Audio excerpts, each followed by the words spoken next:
Thank you very much, Abdul Salam Jibril, for that background. With us here in the studios to discuss this subject matter, I would like to welcome Senator Ita Enang, who is the Senior Special Assistant to the President on Niger Delta Affairs. Distinguished Senator, pleasure to have you again on Good Morning. Thank you very much. Good morning, Nigerians. Also here in the studios, Alhaji Umar Babakano Jada, National Secretary of the Independent Petroleum Marketers Association of Nigeria, IPMA. Alhaji Umar Babakano, pleasure to have you this morning. Thank you very much. Good morning, Nigerians. And also joining us via Zoom from Lagos, Olumide Adeosun. He's the Chairman, Major Oil Marketers Association of Nigeria, Morman. You're welcome to Good Morning, Nigeria. Good morning, Nigeria. Good morning. Thank you.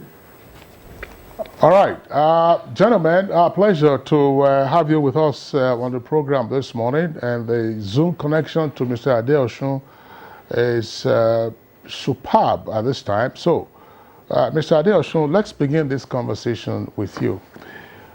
For many years, the diesel market in Nigeria was held up as the poster for what could happen if we had total deregulation of the downstream sector. It was often said that whenever there was scarcity or crisis in the petrol market, diesel was everywhere.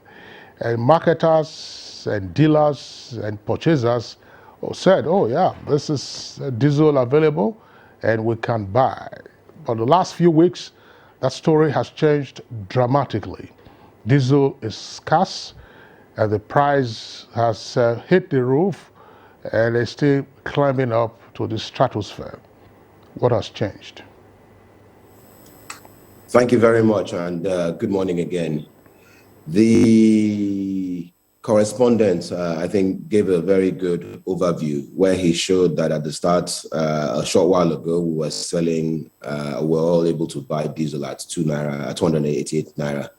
Today, anything short of 700, 600 naira will get you nowhere near it. The reality of the matter is that it's very unfortunate. It's absolutely disastrous for a country like Nigeria, where diesel actually drives a lot of the components. So let's take a look at what has happened. We spent most of 2020, majority of 2021, the world at large, spent that time not doing a lot of movement around, and costs, fuels, refineries had shut down. They were only just starting to come back on stream. A lot of specialty refineries have shut down. So even if we did not have the Ukraine conflict, we would still be in a position where the world was going through an adjustment, the 7-8 year cyclical adjustment. What has happened is that the Ukraine crisis has actually just accelerated everything.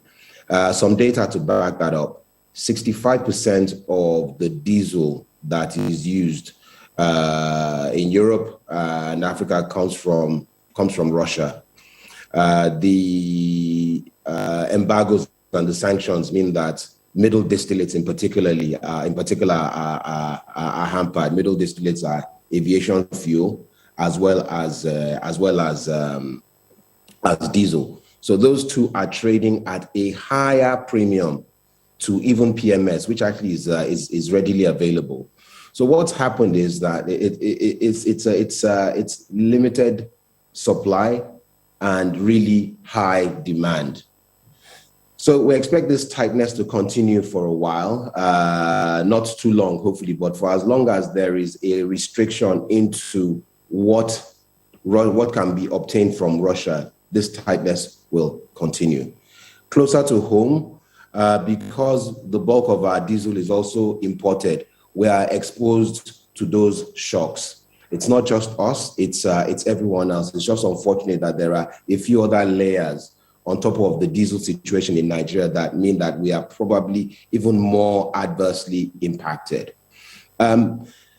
Most experts that I've spoken to, that I've listened to, are saying that we have, there's another quarter at least in this. It's in the interest of the world that Ukraine and Russia get to the table and bring an end to this conflict. But for as long as it's happening, and for as long as we are not actively producing in Nigeria yet commercial quantities of diesel, then the tightness will be with us. And what we really have to do is look at alternative ways to make sure that the shock to Nigerians isn't too much. But it's a global problem, and we have to really adjust to deal with it. It's a global problem. I'm going to stay with you but it began in Nigeria before the Russia-Ukraine crisis. And, experts are talking about the implications on the economy. What are the multiplier effects? Okay, so I mean, it's who knew that diesel was actually the fuel that would drive the oil complex. The reality of the matter is that everything along the manufacturing value chain relies on diesel. We all use, all industries use generators to run their businesses. These run on diesel. Even the terminals that we receive the fuel, the PMS that we use to run the country uses diesel. The depots run on diesels. The terminals run on diesels. The petrol stations run on diesel. So the reality of the matter is that for operators across the line, it's really a time of high fixed operating costs, and those operating costs are, I mean, they are disruptive. They're really, it's shutting down businesses. So we can see that the impact pervades all aspects of life, and it's really going to require a lot of innovation and support from not just the government, but from also from and patience from the citizens as well. But the impact is quite widespread. Mr. Adeosun, let me still stay with you. You mentioned an interesting number, namely that 65% of the diesel used in Europe and Africa comes from Russia. I'm just wondering, for Moman, for instance, and for others who are also probably involved, excuse me, in the importation of diesel, we didn't have alternative markets, or are there special refineries designed for the refining of diesel, when we hear that diesel is probably at the base of refining, because you have to have a catalytic unit to get PMS? Aren't there other sources? Yes, I mean, there are.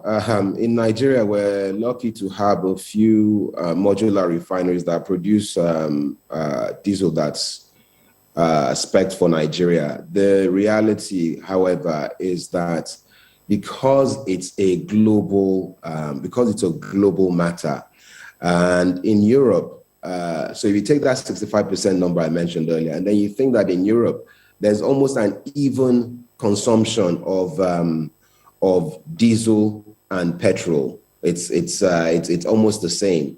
So we're not just competing with other African countries for this diesel. We're also competing with the Europeans themselves. A lot of cars in Europe currently run on diesel. So we're competing with these people as well. So what needs to happen is what we have in flight. We need to bring down refining locally.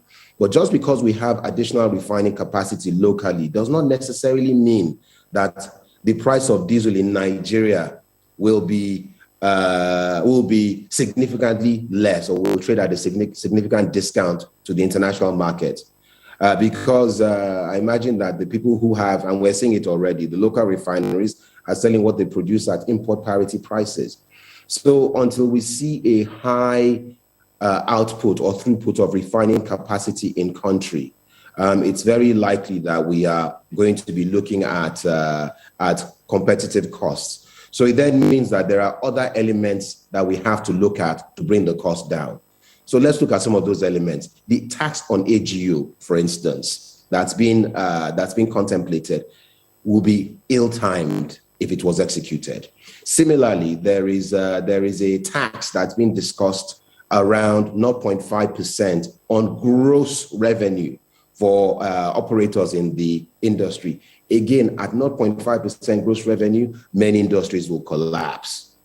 And we will see situations where even where diesel queues become a thing as well. So we need to find the levers that we can pull at the government level, at the private sector level, locally, to slightly defray the impact of the costs or the cost impact. But the reality of the matter is that at home, until we start to produce more, we are likely to be on the receiving end of some of these shocks.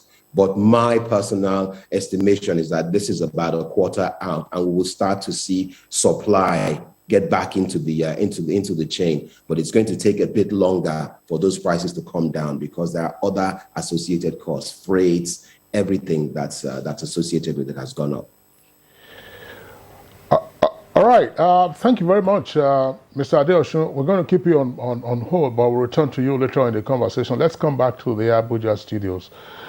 We earlier introduced Senator Itai Enang and Umar Kano Jada, who is National Secretary of IPMAN.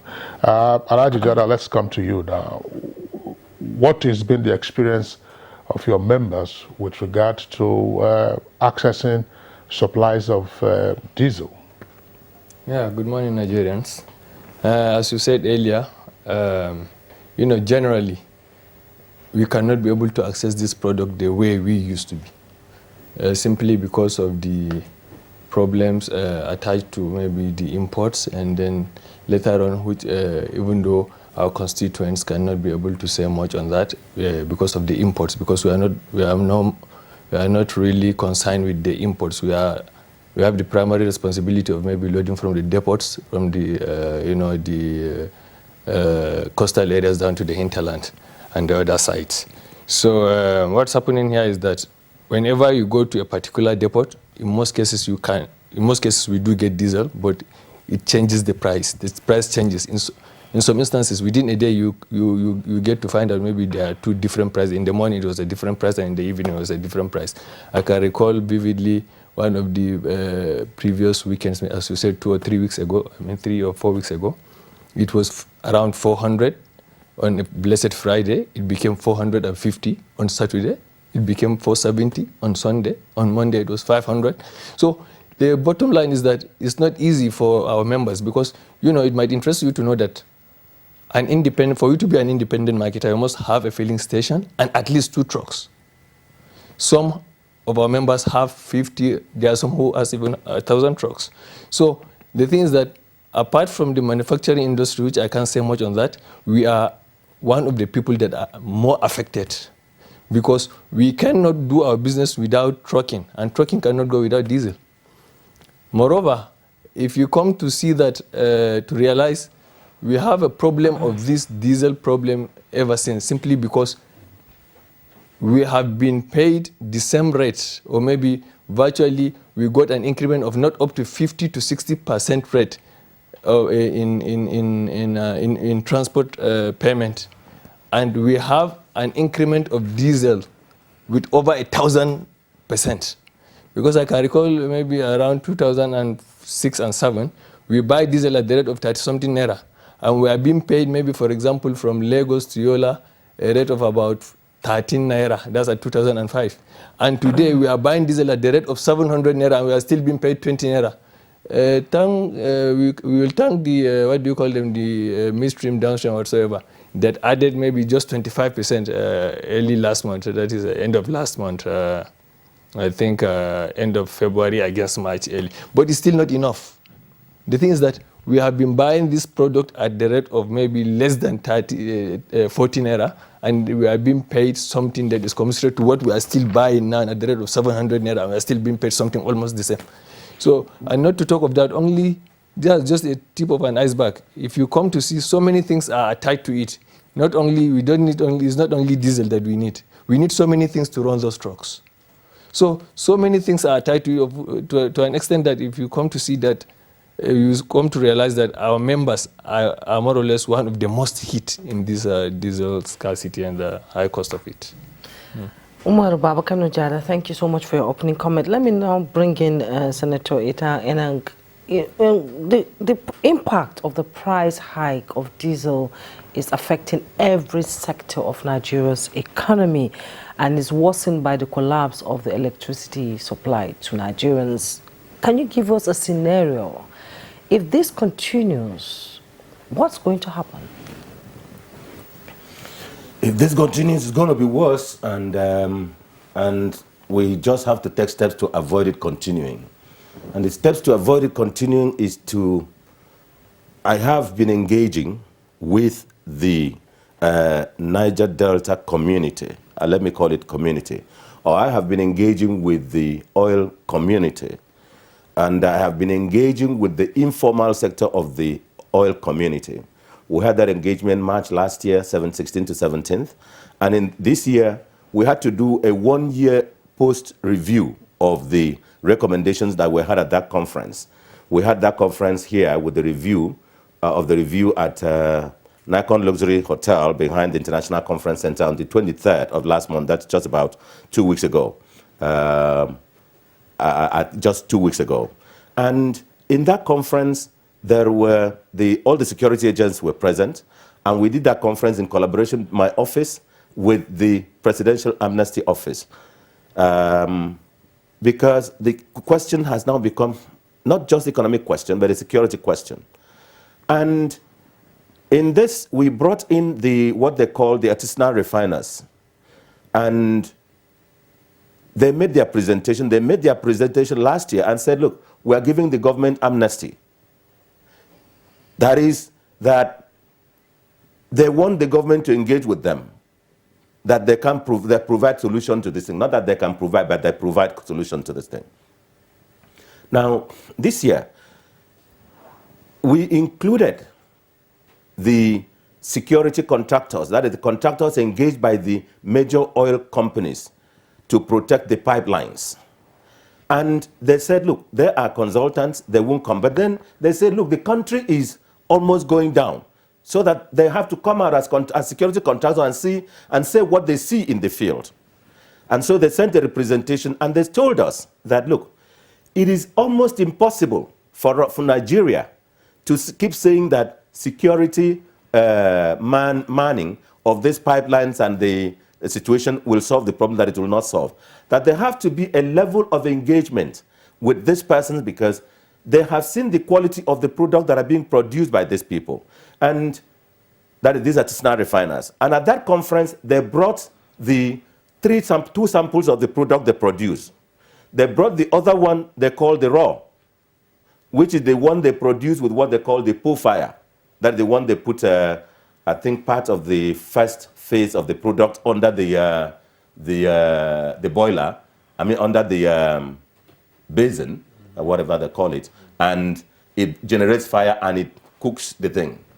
And then the one they now produce with what they call boiler, which is sometimes they use gas, and the other one they use electricity. They use generator to produce. And you see how clean the other one is. And that, look, that these people have gone sophisticated enough that they should be engaged with.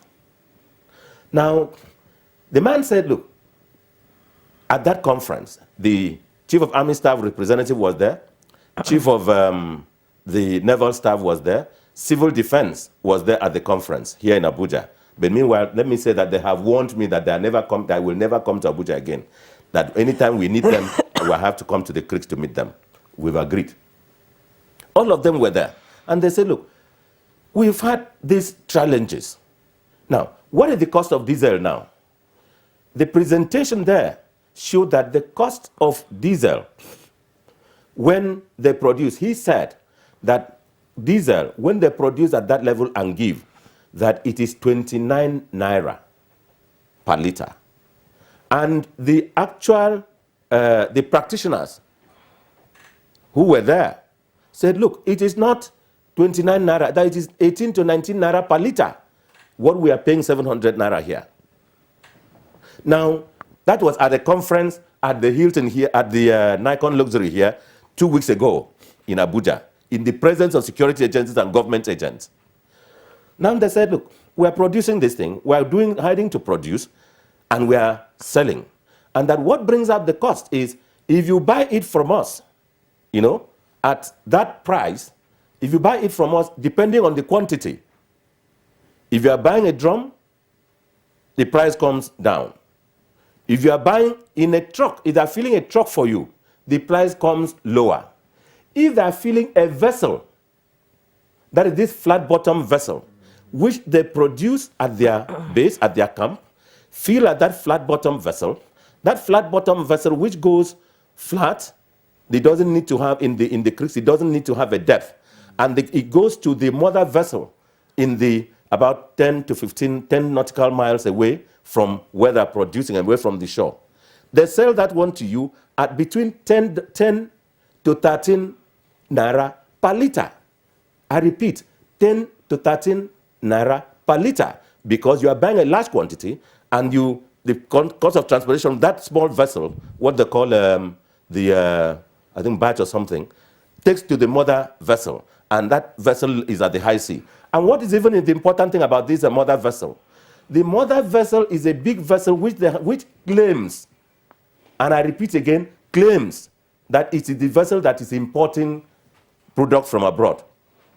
They come and then stand there, and when they load, when these people have produced, take from the flat bottom vessel, the barges, to it, and it is enough, and the person who has that mother vessel has a license or import license from NNPC, and he has enough product of that quantity, he now comes brings it to the Nigerian shore and uploads it and takes subsidy. Yes. Now, this is what happened. This is what was said to the Nigerian government in the eyes and mouth and ears of the Nigerian government before the government. So, if we have this situation, today is 3rd, I think I'm correct, or 4th. 4th. On the 1st, that is on Friday, I was in Uyo. And in the Niger Delta, you don't have the cost of diesel at this, because the people give you, if they are giving you a drum contains 280 liters. 280 liters in actual fact, which stops at that level. But if they don't allow space for air, they fill it up to 300 liters. That drum is sold at 55 naira, 55,000, which is about, I can't do the mathematics well, which is not very high if you calculate it, you know. Now, if they are bringing that one drum alone from their base, either in Ibaka or in Ibono or in any of those other places, I'm sorry that I have to do this. I have to get to this detail. I don't think you need to apologize. Please, no, yes.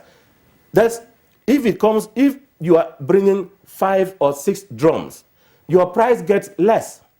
If you're asking for one drum, because that vehicle is carrying only that one drum to you, it comes at a lesser price. You understand? You know? Now, I have given this detail. What is the import of this? The import of this is that we are ostriching. The government knows this. When there is a war situation, like I said, arms in Ukraine are given to every able young man and woman who is able to, and they show you emergency. We are an emergency. How did Biafra survive? I've said it here.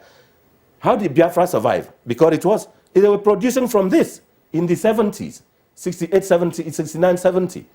If those technologies have been improved now, they are no more even using fire again.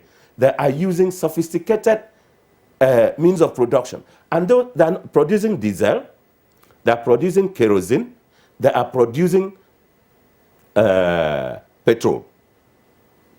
And these things, why we're even having scarcity, is not because of any other reason. We are having scarcity because those who are doing these artisanal refineries and what their products refined are now being supplied to other West African countries. And they earn in dollars. The government has to engage with them. The people in the petroleum family in this country know about it. And I repeat it 100 times. They know about it. And they are experts in it. Now, how can we contain this and the country is going down. Every person who is involved in this should know that one day our body will contribute to the nutrients of the earth. If you know that you will die one day, and you still know this, the other day, the Minister of Finance, in desperation, or was reported to have said that we are likely to raise funds from the Eurobond window to pay subsidy. How can we deal with a country like this? Now, at the real port of this and these places, a drum sells at between 8 and 9,000. This drum that is brought to the other places at 15, at 55, 40,000 is sold between 8, 9 or 10,000 per drum. And and what raises the price to about 40 naira or 55 naira per liter is the cost of transportation from where they are taking to where they're supplying to you. And if you go to most of these supply points at the creeks, at the port, you find trucks that are standing there that are loading and going to Adamawa, going to the different parts. They do their settlement of the institutions and they move on. How can we know that this is happening and then we are not engaging? I appreciate what His Excellency Governor Wike did by saying, look, don't produce here. But I want to say that Wike knows more than this. Every governor, the governor of Rivers, the governor of Akwa Ibom, the governor of Delta, the governor of Bayelsa know more than this. And what His Excellency Governor Wike did seems to me to simply have said, don't spoil my environment. Get out and go away. Those persons have gone away. They have not gone off. They have gone away from their locations, but they have gone to more secure locations where the military can't get them. Now, we've been able to recover the air in Rivers, but we've not recovered the Nigerian economy. It is not expected that somebody like me in government would speak this. But must we all keep quiet till we all get consumed? No. And I say the people in government, the people in the petroleum family know about this. I've been engaging with them. I've engaged with them. In this conference we had 2 weeks ago, the representative of petroleum downstream and midstream was there. And they said, oh, 2 days after, we're going to hold a meeting over it. Because they are overwhelmed. Some of them are new. They are overwhelmed by this. The simple solution to this matter will be for us to engage with these persons, have a reversal of the situation. You have a refinery in Tema, Ghana. Ghana is not yet producing enough quantity or something that could feed their refinery. You know? And it is the product from here that feeds those refineries. And what we term illegal here is legal there. In fact, they are not concerned. All they need is the product. The time we're having all the long lines here in Abuja and other parts of the country, we weren't having in those countries. How does Congo have their product? How does Equatorial Guinea? Not much of it. How does Togo? How does all these other countries? Let us engage our diplomatic community, the embassies, our high commissions in those countries. There is always the economic desk. There is the NIA desk, National Intelligence Agency desk. There is the security desk in those countries, in the embassies of those countries. Let them tell the truth. And I have been privileged to read a few of the intels. They write daily. I mean, they write periodically on this. Nigeria has to come to a truth with itself. The security agencies can't do all. And of course, if you consider the cost of the security and what we are thinking to employ to solve this problem, it is higher than engaging with these persons. We talk of the Nigerian blue economy. The blue economy is being destroyed by the activities of these persons who throw away the debris into the seas, and so you can't harvest fish and other things from the sea. Therefore, the only thing is for us to take the advantage of the amnesty, quote unquote, these persons have given. What was the history of the amnesty program it was in 2007, 2009, 2008, 2009 under Yaradua? It was, look, we have We just want peace. And what that peace was to enable us have product and get these boys out of the creeks and lay down arms. These boys have been trained by the Amnesty Office, trained by Niger Delta Development, trained in the different universities. Lest I forget, the Vice Chancellor of the Federal University of the University of Petroleum Resources, Efurum, was there at that conference. The Vice Chancellor, he was there. And he confirmed that, and then the other one, the Provost or the Principal of the Warri Petroleum Trading Institute was there. All these things are fabricated by persons. And the Vice Chancellor said, look, most of these persons were graduates of the university, and that he is capable as a university to train most of these artisanal refiners to do more and more better product. A Vice Chancellor, he came there. We invited him. There is a refinery in Ahmadu Bello University. The professor is willing.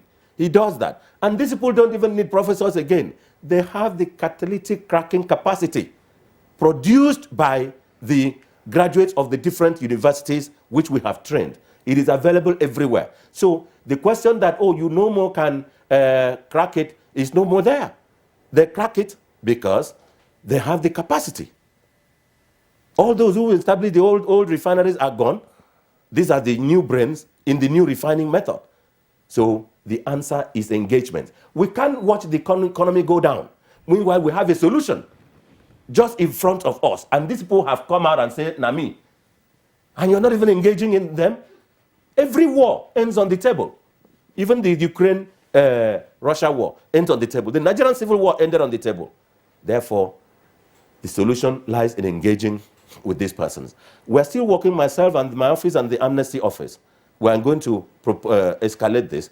And it was in the full glare of the television and all these things. So it wasn't a secret. Thank you very much. So how safe and effective is it to patronize these artisanal refineries? It's safe in terms of security or in terms of the product? The product. In terms of the product, from the standpoint of the security contractors' representatives, most of these products are cleaner and better than the alleged imported product. In fact, one of them told me that when some of the major contractors in the construction company, as at today, just investigate, most of the major road contractors, the foreign firms and local firms, still give LPO, is it job order, at 255 and 275 naira per liter for them to supply diesel to the company. How much is diesel now? 700. But the company will give you this LPO at 275, knowing that you can make 100 or 200% out of it. It is this product that is being supplied to all the contracting companies that are doing roads that are using for their vessels. And to go further, part of the debris is now being used for bitumen, tar. They also have a different that they have drum there they put, and they take part of it, and they will bill us in the bill of quantities in the contract that they are going to import bitumen. So these products are safe. Oh, what do we need to do? What we can do is to allow the government to establish refinery parks, and then you allow Standard Organization of Nigeria, and then the other certifying agencies. You allow National Agency for Science and Engineering Infrastructure. I have had a meeting with the Honorable Minister of Science and Innovation, on this. And in every conference that we have, the Ministry of Science and Innovation has always sent a representation. And I led a team that went to the minister, Onyena Onu, Dr. Onu, the minister. And we made a presentation on this matter to them, to the minister, led by me. That was last year or earlier, and this. And so we try to engage with Nasene. It is for government to get this to materialize and get, So this product is good. Sometimes they take this product to go and blend to make better the product that these people say they have imported. They take it from the flat bottom vessel, the barges, the small barges, to go and put it there to even blend and bring a better quality.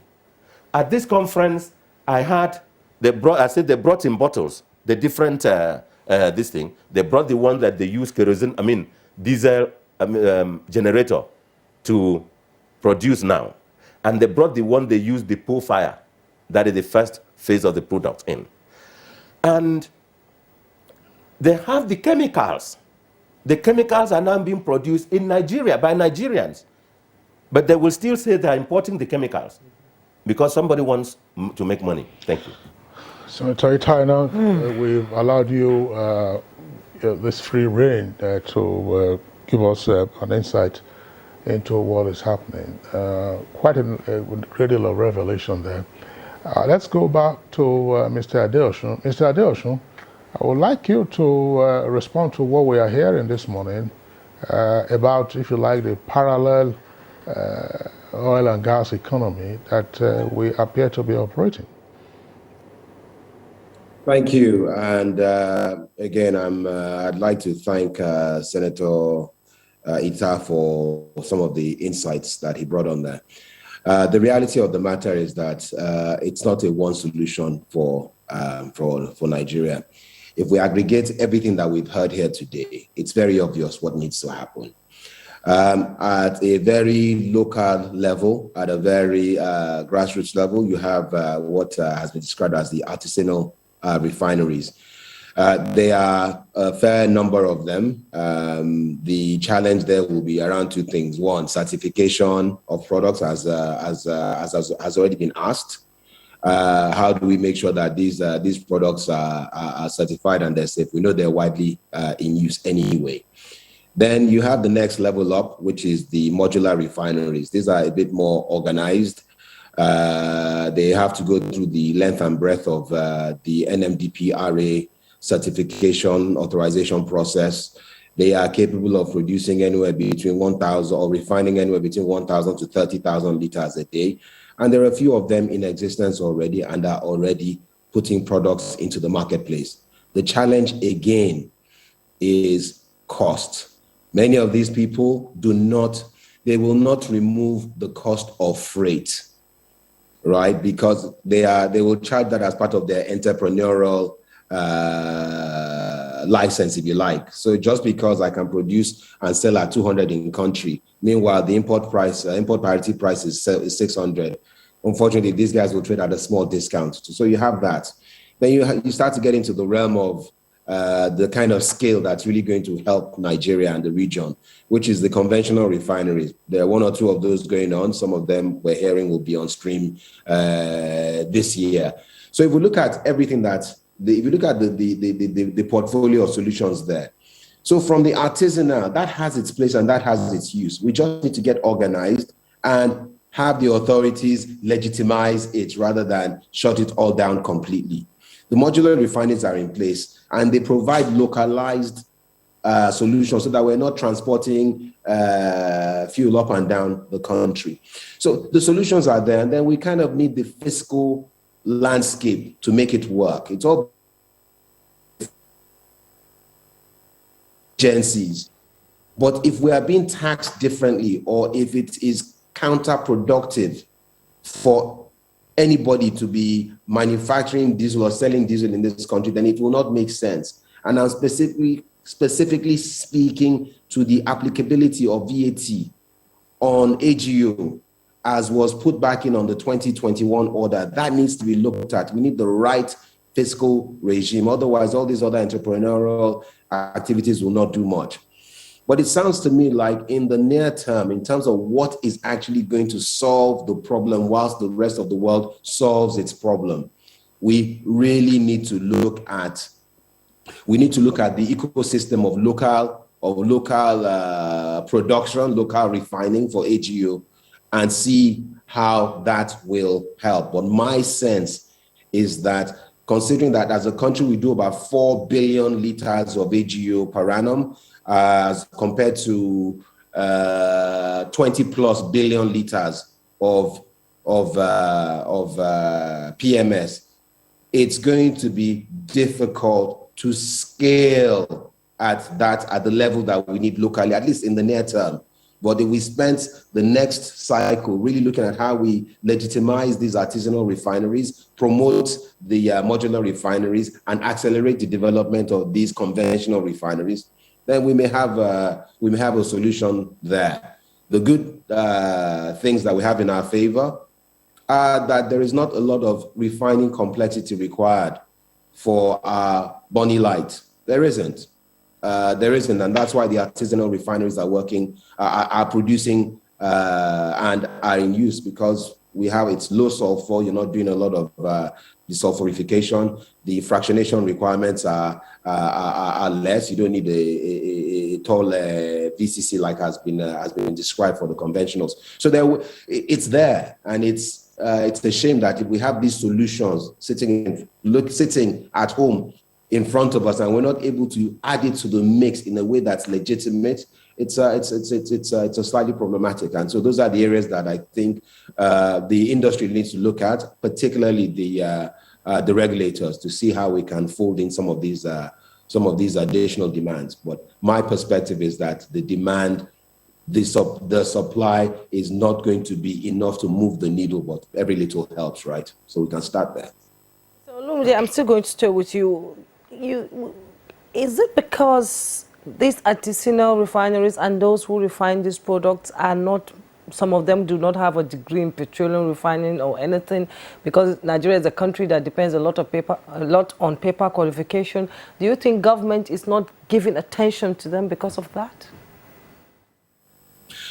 It's a fair perspective, and I mean, if we look at it coldly and say, okay, well, we have refineries that are able to produce diesel that meet the Nigerian specification. Again, I'm not sure.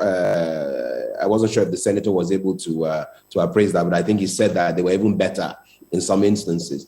So if you have the situation where you are producing this thing locally, at lower cost, without any freight charges, without any import charges, then it's important that we are able to localize the requirements around it. Look, many of these refineries that are abroad are not operated by degree people either outside of Nigeria. And for some of the modular refineries that I've seen in Nigeria that are legitimate, that have authorities to construct and licenses to operate issued by the NMDPRA, I see them and I go to them and I see that it's literally young people running them. 2 or 3 bright young people are running these things. So refining crude oil to make diesel, to make fuel oil it couldn't be further from rocket science than it needs to be.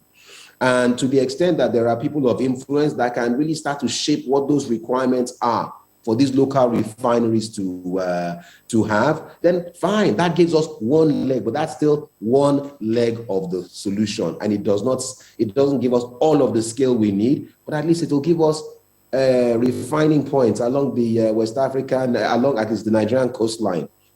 And if we can get into that kind of space, and that starts to provide for about 400 million liters of AGO, great. We add that to the other sources, and we're starting to look at energy independence. Okay. Once again, Mr. Adeosun, we appreciate your response. Let's come back to the Abuja studios. Umar Babakano, you've listened to Senator Itayanang and Mr. Adeosun. It's like the solution we are looking for, say in Ukraine, is right here under our nose. What is your response to what you've heard this morning, assuming it is news to you? Yeah, I will say from what I heard from distinguished senator, it's a welcome and a good development, because we as marketers, for you to be an independent marketer, you have to be registered. You have to get registered with the government. So you cannot just go to the maybe local refiners and whatsoever to start buying. So if at all, maybe as he said, engagement will they like put a platform to get these people engaged and maybe get a very good refining capacity, because the thing is that while refining locally, there are so many things that ought to have come out of that crude oil you can't get. Because I think you get over 20 types of products. But when you are refining locally or maybe at a low level, you cannot be able to get maybe the best out of it. So, but it's still a good and a welcome development at least. So after the engagement, it will then be after they are refining, then they, like maybe, as he said, sell it to the government officially, rather than giving some people with just maybe briefcase marketers. They have only a license or whatsoever. They will go and bring a ship, start getting the badges, and then getting it from the local refineries and selling back our product to us, which they bought at 10, 15, or maybe high starting naira, to come and be selling for us at the rate of 600 naira or whatsoever. Because I know the last time, is it on Friday, the prices at the depots are over 650, something like between 620 something to 650. So the things that they'll go and buy at maybe 30, 40, highest 15 naira, and come and start selling it to us at the rate of 600 and so. And in some cases, as he said, collecting subsidies, which I think it's really very disturbing. You cannot understand the way some people think. How can you go and buy this from these artisanal refiners? There was the time I was trying to even justify them, simply because if you see the way they are suffering and some things. But the thing is that since it is not legal, it is against the law of the land, you cannot just, say, fine, yes, they are doing the right thing. But the thing is that if you see the way they suffer, sometimes you can even justify buying whatsoever from them. So, and as I said, as marketers, registered marketers, we cannot go and buy from them. Because if at all, as he's saying, you can get it at maybe 50 or whatsoever, maybe 15 naira, and the highest, as we have been pounding on maybe freight whatsoever, maybe even put another 15 naira, making it 100 naira. If you come and sell it at 150, you are making 50%. If you come and sell it even 200 naira, you are making 100% profit, which is far more better than what the government is giving us. As I told you here earlier, we have been given a 9 naira margin since 2005 up till today. 9 naira margin. Then at 2005, we buy petrol at the rate of around 44 naira. That's 2 million per truck. And then they give us a margin of 9 naira times 4, that 40,000 liters will give you around 360,000 naira. That 360,000 naira at 2005, a dollar was around 45 to 50 naira still. So you can get up to $9,000 margin. Today we are buying it at the same rate of over 7 to 8 million, and we still get a margin of that's 360,000 naira, which is less than $600 today. So the thing is that it's a two-edged sword, especially to my own constituents. It's not easy. That's why over 50% of our people are thrown out of market, simply because of the on level business level playing ground.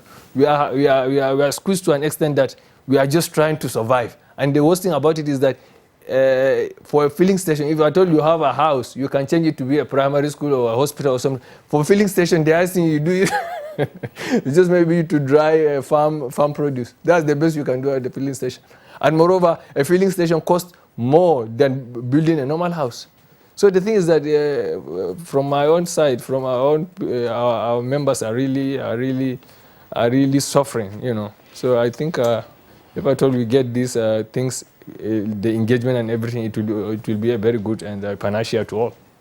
Well, the truth is being said today. Thank you so much, gentlemen. We'll take a break now. When we return and the program begins to wind down, we'll be talking about the causative factors and how government can address it. The 157-kilometer Lagos-Ibadan Railway is the first double-track standard gauge railway to be built in West Africa. The Mobolaji Johnson train station is a masterpiece, an infrastructure that is gradually becoming an iconic building in Lagos State. The modern facilities put the station on a world map of train stations. Likewise, other new train stations across the country built to world-class standards. The train and its convenience is indeed an admirable effort, with commendations from Nigerians. This is a station that we have to commend the federal government for putting a beautiful face, empowering us in Lagos State, not only in economic and political arena. I can say that I'm really impressed with the infrastructures in place. Kudos to the Minister of Transportations, kudos to the federal government. Truly, good things are coming out of Nigeria, and the federal government is deserving of all the applause. Do you run a breast or cervical cancer service? Are you a private or public laboratory, clinic or hospital that offer any of breast imaging, cervical cancer screening, HPV vaccination, or other breast or cervical cancer services? Is your service a primary, secondary, or tertiary center located in any part of Nigeria, no matter how remotely located it is? If yes to any of these questions, then subscribe to the OCI Foundation's Save a Breast app and become accessible and visible to millions of Nigerians. It is all for free. To subscribe, just type the Save a Breast application form on Google or go to the OCI Foundation's page on www.ocifoundation.org and search for Save a Breast application form. Complete the form and submit. And let millions of Nigerians patronize you, all for free. Become part of the OCI Foundation's quest to tackle breast and cervical cancers in Nigeria. And join us as we rise by lifting others.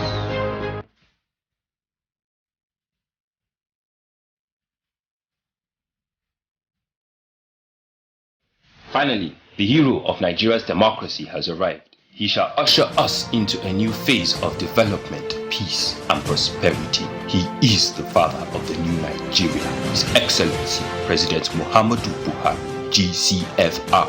Welcome to another season of giving Nigerians hope yet again. We are sure of a great future for both ourselves and generations yet unborn. We look forward to your leading us as a nation into our manifest destiny. Though the challenges against us as a people are many, we know that your leadership shall set us on the right path to our greatness. A new dawn beckons on us all, and having you as our president is a precursor to this. Thank you for believing in Nigeria. This message is from the Nigerian Television Authority, NTA.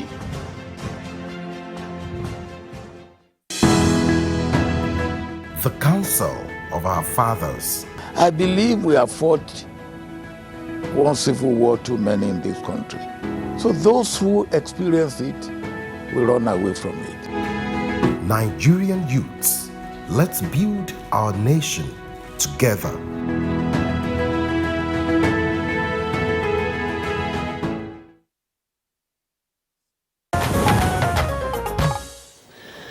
All right, you're welcome back, and it's still Good Morning Nigeria. We're live on the network service of the Nigerian Television Authority. All our three guests are still with us.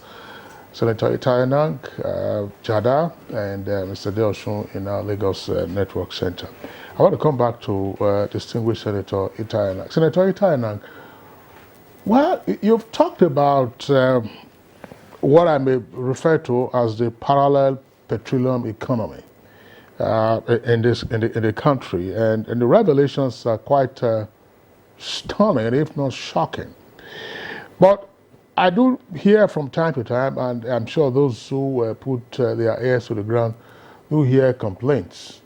The first is that the artisanal refiners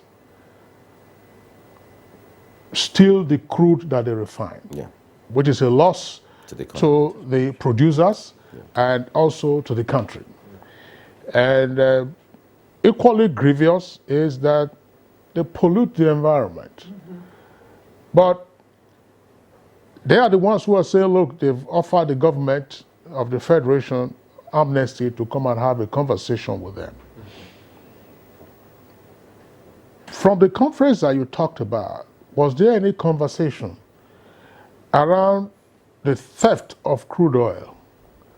And are they willing to pay? Because some persons would argue that it is because they steal the crude that their prices are low. Now, thank you very much. They take the crude, but they have offered the government that if you give us the crude, we will pay you the cost of the crude. Because what we are paying to the institutions to take it is higher than if we were paying it to you. There was a revelation made to me in the course of my inquiry. And in all this, When I engage with them, I don't do it alone.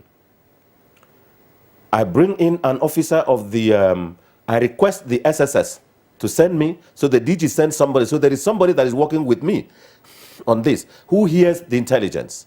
I request the Inspector General of Police, and he sent somebody. I think one of the person is saying, I think he's either an AIG now or still a commissioner. He works with me on the committee when we are engaging with these people. They tell us that one of the camps, somewhere, in fact, in Okorite, in Akwa Ibom, the person that was operating, the body that was operating that camp was paying 400,000 naira to the institutions per night to produce about 8 to 10 trucks a night.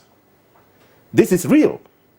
And he said, look, and they're saying, look, instead of doing this, we can make this money available, pay the government really, and you can get this crude, and you give us the crude, and we pay to you. In fact, in the last discussion we had, they said, okay, if you don't want to give us the crude directly, allow us access the crude. We produce the product, and you take the products from us. When you take the refined product from us, either kerosene, petrol, diesel, you deduct the cost of the crude. You deduct tax. You deduct VAT from there. And then you now put it in the system. You can now charge the haulage, the cost.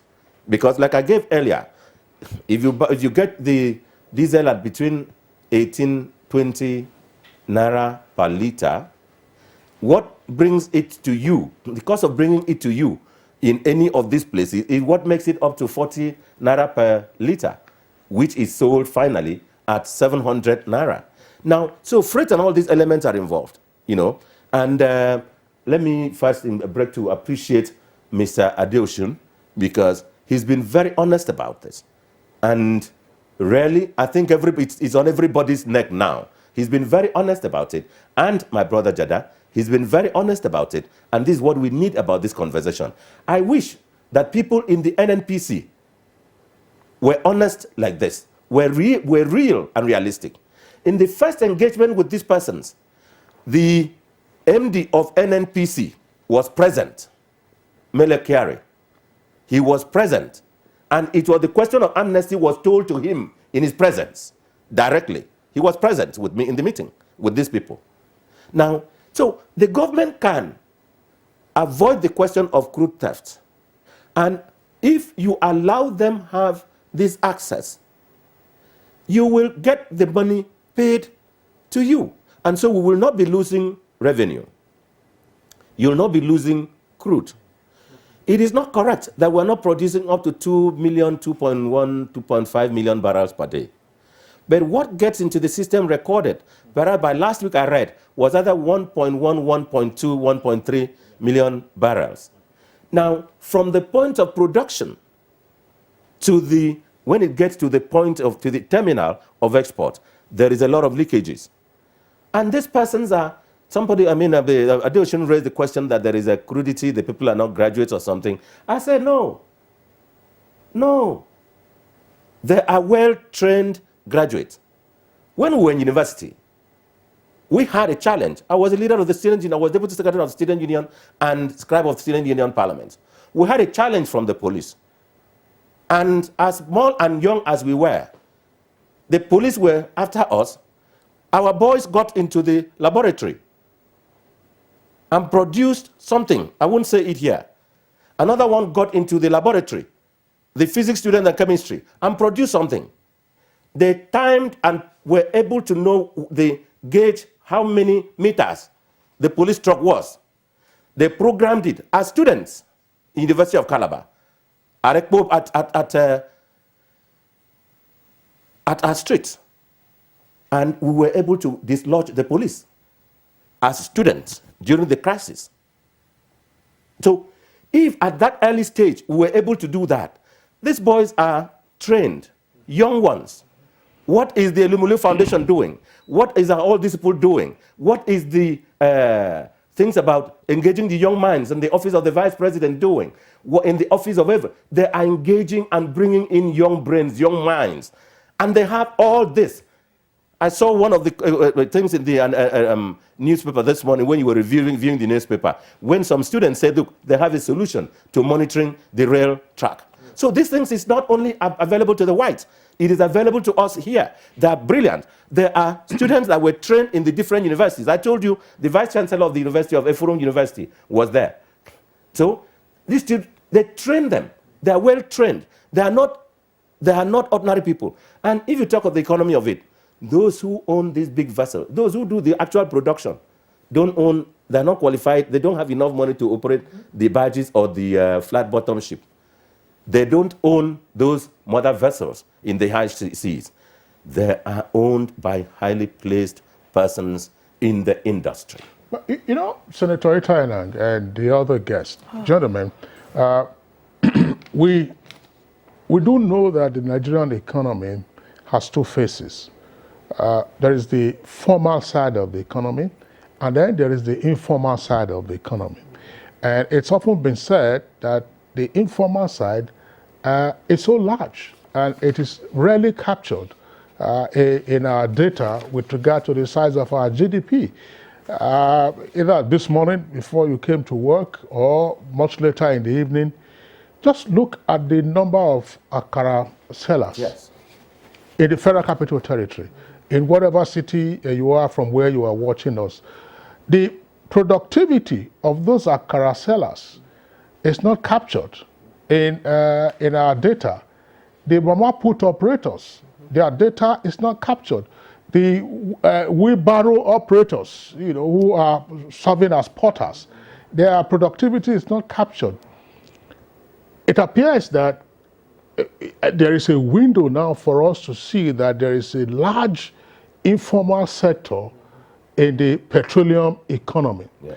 And I'm wondering, Senator Itainang, from your interactions, is there anyone or is there any authority that has a broad overview of the operations of both the formal sector of the petroleum economy and the informal sector of the petroleum economy, both of which are parallel now, if we regard the informal sector as parallel, and to see how we can, although in maths we were told in those days that parallel lines don't meet, to see how there is a way there can be an intersection between the formal and informal sector.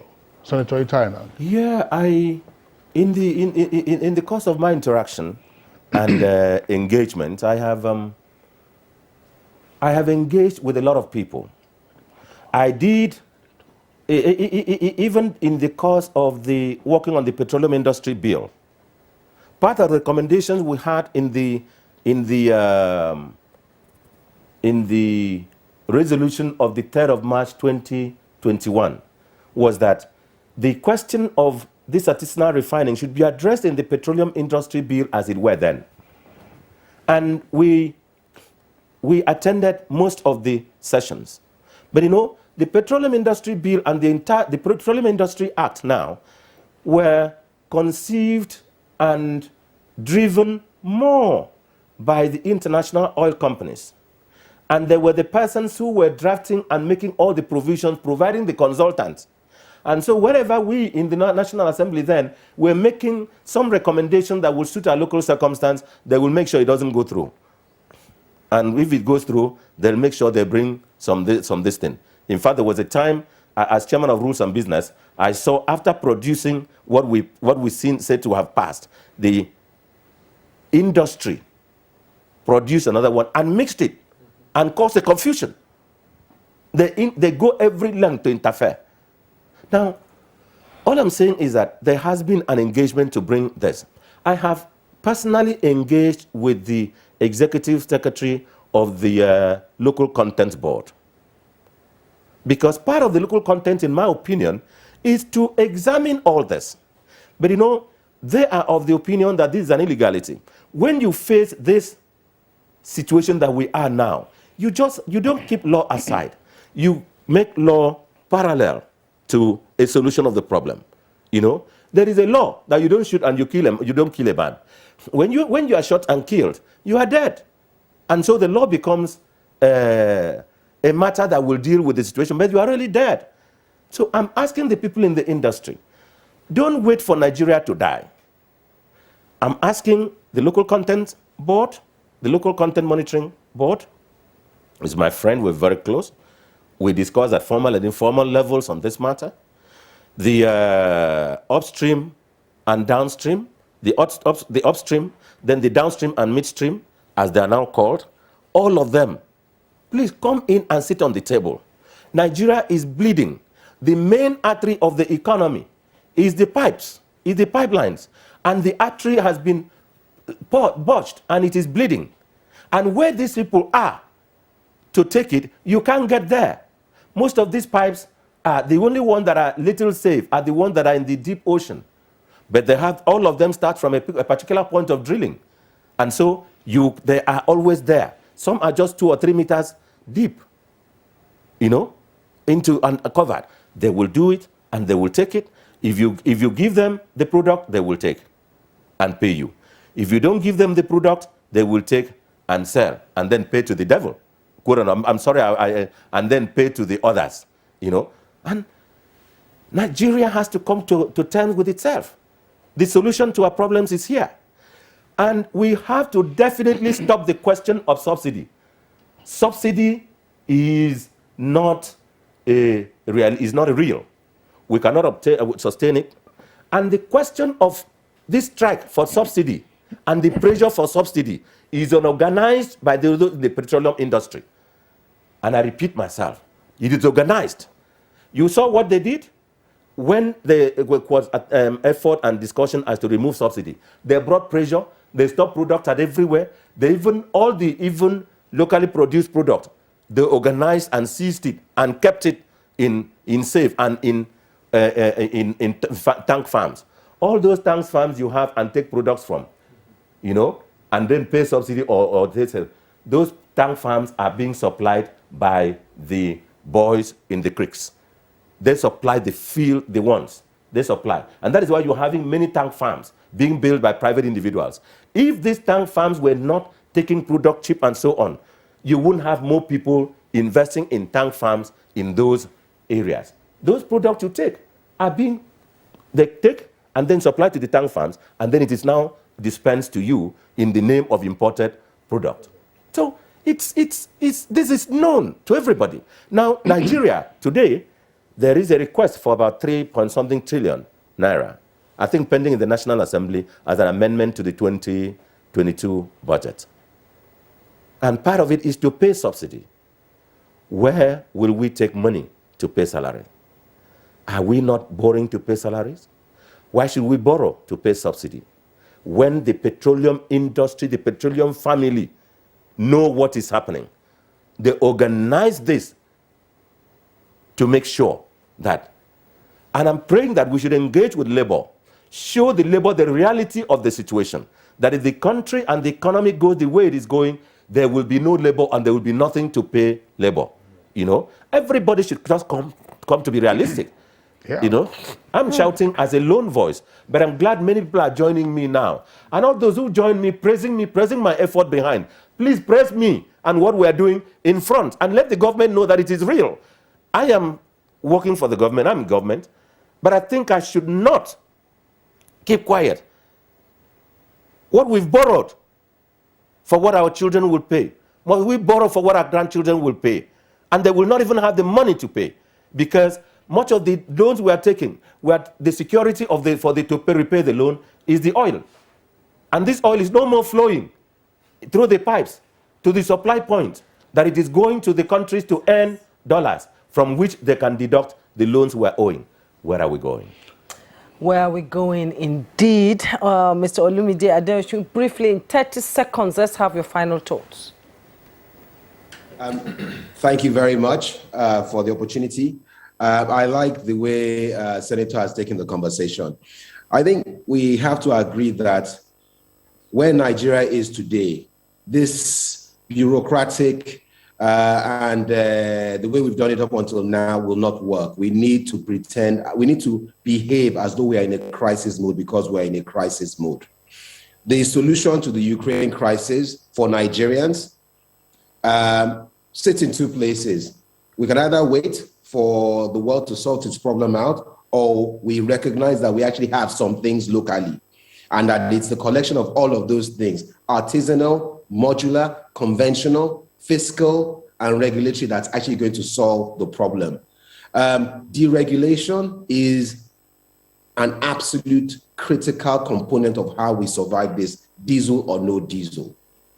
We need to kill the subsidy because a lot of good money is being thrown there. My personal view is that we as a country have no business exporting a drop of crude oil until we have achieved fuel sufficiency as a country. The only way we're going to do this is if we continue to, if government and the private sector continue to engage, collaborate, and communicate. Thank you very much. 30 seconds. Alhamdulillah, as we said earlier on, the things that I'm happy to be part of this discussion because, as they said, there are frank talks here. So I'm imploring the government to please maybe find a way, maybe engaging these people, or let's get a local refining capacity. I think this is one of the major ways that we can be able to get such things not to happen again. And, all right. Okay, we'd like to thank you, Alhaji Umar Babakano Jada, National Secretary of IPMAN, that is the Independent Petroleum Marketers Association of Nigeria. Thank you for being our guest. We were also joined via Zoom, very clear, from Lagos, Mr. Olumide Adeosun, who is chair of MOMAN, that's the Major Oil Marketers Association of Nigeria. Mr. Adeosun, always a delight having you. Thank you very much. Laji and Senator. Okay, and last but not the least, we'd like to appreciate Senator Ita Enang, who is the Senior Special Assistant to the President on Nigeria Delta Affairs. And just to indicate that Senator Ita Enang had been a councillor in his state. He had also been a two-time member of the House of Representatives and a Three-time member of the House of Representatives. Three-time member of the House of Reps and a distinguished senator of the Federal Republic. We appreciate your candor, and we do hope that we can find a key to unlock the solutions to our current challenges in the oil and gas industry. Senator Enang, pleasure having you this morning. Thank you very much. Good morning, Nigerians, and thanks indeed. All right, so that's it for us on Good Morning Nigeria today. Thank you for tuning in. Tomorrow, another edition comes up, same time, 7 in the morning. Look after yourselves. I'm Kingsley Osadolo. And I am Juma Yusuf. Join us in the fight against rape and rapists, and be a star.